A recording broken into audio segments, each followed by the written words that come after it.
Hey y'all, how's it going? Today we are talking about Thor Love and Thunder, the official trailer. That's what they're calling it, and I'm happy that we finally do have it. Just started the day off on a magical note. It premiered yesterday. I was super duper excited, and I just really wanted to talk to you all about it because there's a lot of new stuff that we can dissect from this compared to the last trailer or teaser, whatever you want to call it. And I don't know, I think I might have some kind of chronological order going on. I don't think it's too hard to piece together.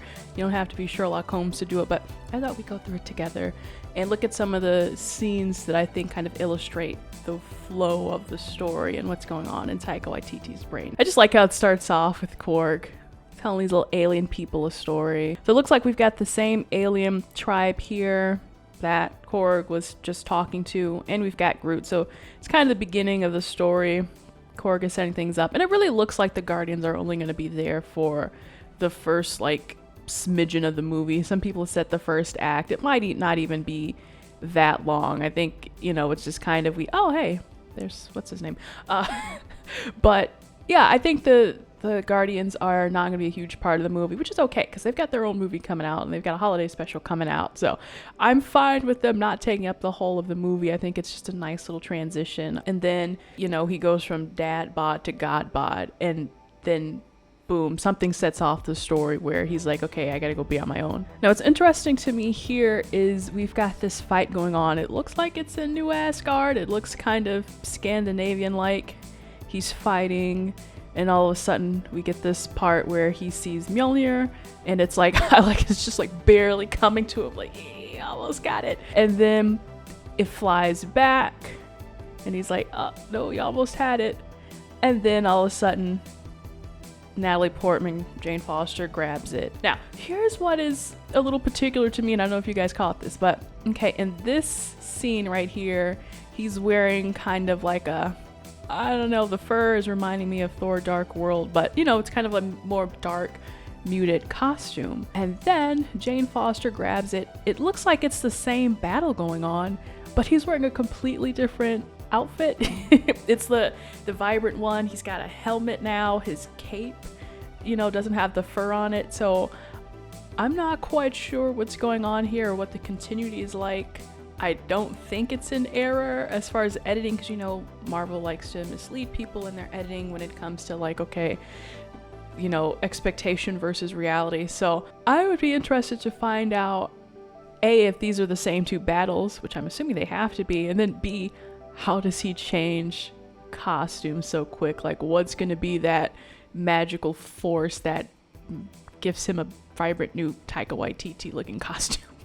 Okay, so then if you skip ahead here, they're talking about, like how much time has passed. It looks like the battle is over, and Jane was like, oh, it's only been, she said, like 4 years? And he's like, no, it's actually been 8. So I don't think we've had any confirmation about Jane being snapped or blipped, but I mean, this would kind of, like her saying, oh, hey, I was gone for only 4 years. And he's like, no, it was actually 8, would be like, yeah, you've been gone and you missed a lot. I think it's going to be kind of cute to see them reconcile their relationship because, yeah, it has been a lot of time. Natalie Portman, Jane Foster got sidelined in Thor Ragnarok, and it might, we might get some reasons as to why she was gone. I mean, they're going to have to, right? What happened? What has she been doing? What has she been up to? But again, I probably said this before, but I'm glad to see her back, and I'm super excited for what she's going to do because it looks like she's really going to be a part of the Revengers, or whatever you want to call this Thor team. That kind of leads us to the scene here. So they're gearing up to go someplace. They've got their goat boat. I really like that. It looks like it's called like the Ager or something. There's some words on the side of the ship. And so then they blast off, and they've got like a little bit of rainbow magic, kind of reminding me of the Bifrost, which R.I.P. Heimdall, by the way. Loki is still alive. Heimdall is most definitely not alive. So however they're traveling now, they've got to do it by their own magic. And then they crash land into, well, this looks like they're going to it, right? And they're crash landing like into, I'm just going to call it Olympia or Olympus. It's not quite Mount Olympus, but it's really giving, those Greek god vibe. So I'm pretty sure that's kind of ish where we're going. Does that make sense? Nothing makes sense in my head. So then you go back a little bit in the trailer because I'm piecing this all together. You've got the establishing shot, and now the gang is all here. It's like we've got Valkyrie, we've got Korg, and we've got Jane Foster, and what we're assuming has to be 100% Zeus at this time. And it seems like, one of their first missions together. I'm assuming, okay, so here's what I'm thinking, right? The whole gang, or Thor specifically, gets summoned by Zeus to what I'm calling this Olympus paradise, but I'm not quite sure why he needs to be there in the first place, or why, Zeus would summon him in the first place. So then we skip to the best scene in the trailer. I mean, obviously, where I think I can play a soundbite. Let's see who you are and take off your disguise. So, right, Russell Crowe, Zeus or whoever says, let's see who you are. I'm gonna get a little not safe for work, kiddies, but he's here. He gets, let's call his lightning bolt zapped away, and everyone is watching. Okay, that's that. But emphasis on Thor being clearly by himself here. And then compare that to here, where Jane Foster legitimately is here in the middle of the ring. It looks like they so graciously gave Thor a nice little, toga. And as well, Valkyrie is fighting these people. So I don't know if there's going to be, is this Clash of Clans? No. So I don't know if it's going to be like a whole gladiator fight, or, why they have to fight these men. But it seems like they're going to have something out against Thor. And then we get to this one scene where they're leaving. And, Thor is super impressed. He's like, She's just my first bad guy. Right, just her first bad guy. She did really well out there. Now, okay, let's talk about that guy. You can't see where I'm pointing. I think clearly Gore the God Butcher is a standout in this, and it's really exciting, I think, specifically because it is Christian Bale. I mean, look at him. He looks like the nun from those Conjuring movies. The nun is very scary, guys. Come on, no one is afraid of the nun. So we kind of see him. He's also got like a Voldemort vibe going on. And I mean, essentially, it doesn't look like there's anything complicated about him. His deal is he's like, I hate gods. They only care about themselves. So, I'm gonna do something about it.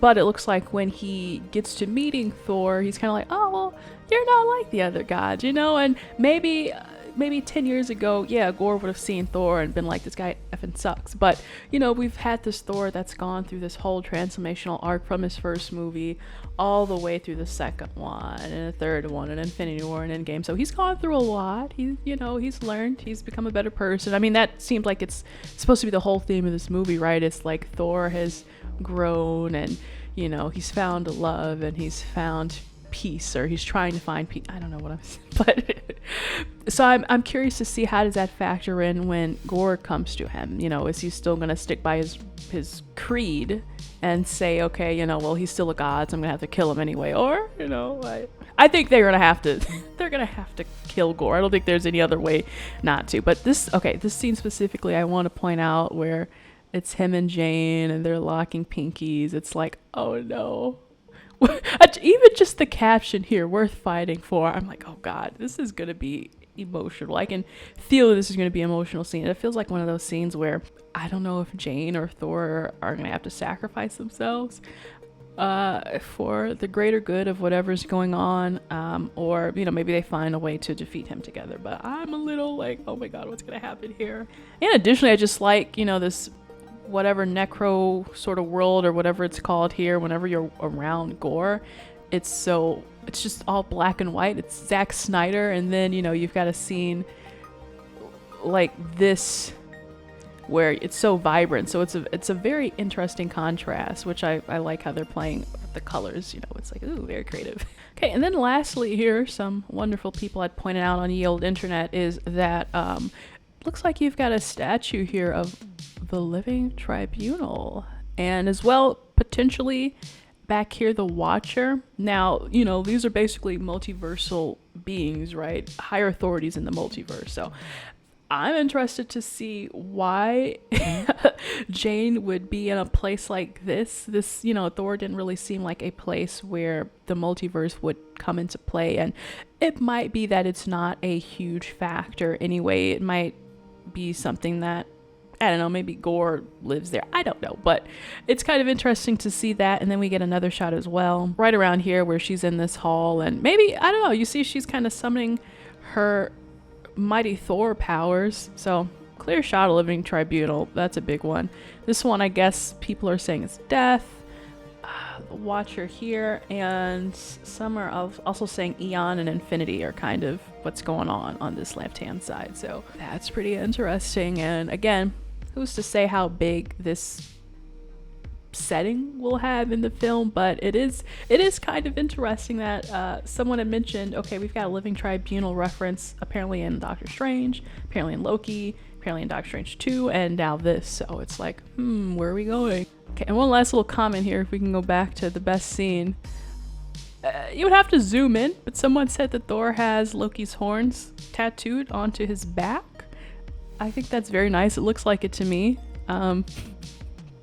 I'll just be sitting and watching the movie like that the entire time.